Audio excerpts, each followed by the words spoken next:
What's up, ladies and gentlemen? My name is Kevin Checkwitz. This is the Kaged Review, and I finally got my ass out to go see Glass.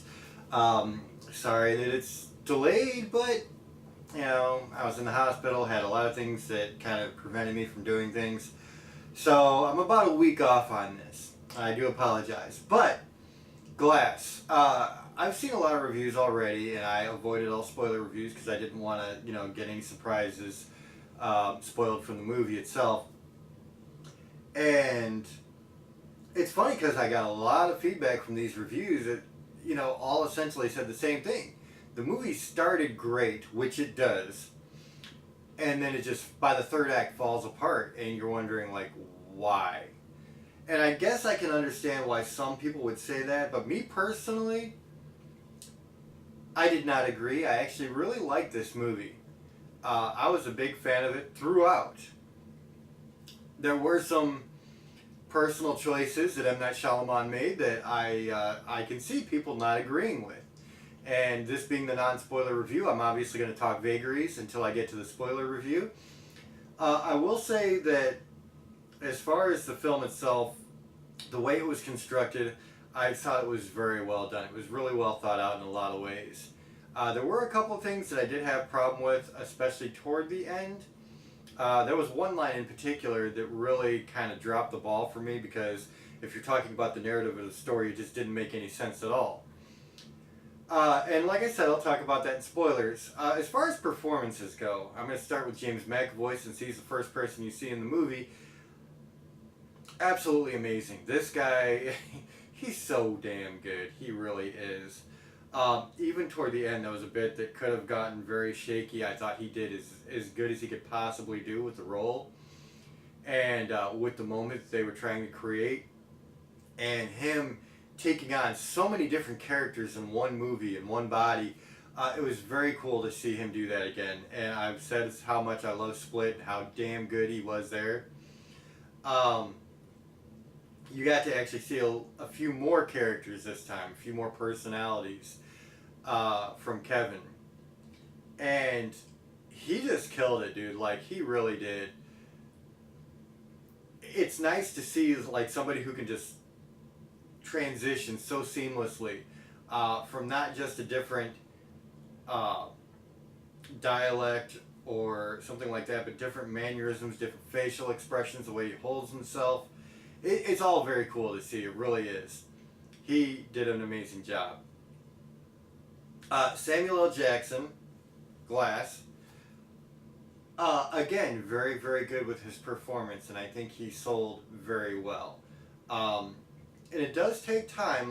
That was one of the big criticisms of the movie was it's called Glass, and it takes a while for you to actually get to Glass's character and see him start to unfold things, and that's true. But I understand why they call the movie Glass. Again, something we'll get into in the spoilers. Bruce Willis, I think, is a pretty solid performance. I don't want to say great because he's kind of stoic in this character. In Unbreakable, there was a lot of sadness he had to impart and stuff like that. There wasn't so much that in this movie. And so I don't know that it was a role that he really could, showcase the abilities that he did in Unbreakable, which I thought was very good. I thought it was a very good, subtle, nuanced performance. This was a dialed down version of that. He put in his all for it. You could tell, you could see he was trying. And so I thought it was a fine performance. Which brings us to the new major character, Sarah Paulson, who plays a psychiatric hospital evaluator, which I thought was a decent role. I don't know that there was anything spectacular about it, but I thought it was very good. I did. I really like Sarah Paulson in this movie. So the whole concept is you're finally getting these three main characters in this universe into the same building. You're in the psychiatric ward, and Sarah Paulson's trying to convince them that they are not superheroes. And so there's a lot of things that build up to, are they, aren't they, are they just regular guys who, are incredibly strong or can do some things, and, they give reasoning behind it. and they're trying to maybe put a little doubt into the viewer's mind, even though we've seen them do these incredible things. And so I liked the way it was done. And of course, eventually they're going to get out, they're going to have the showdown. And I have to say, I really liked Dunn and the Beast facing off, both at the beginning and at the end of the movie. At the beginning, you know, you get a nice action sequence, and I thought it was very well done.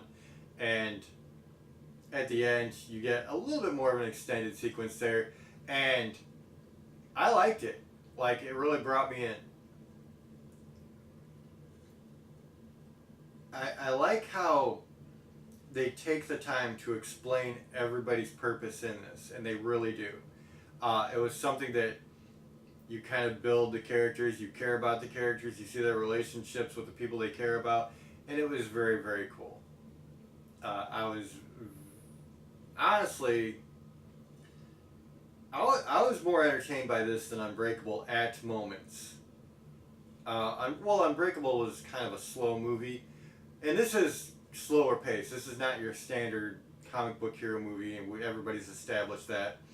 And it does have kind of a methodical pace to it.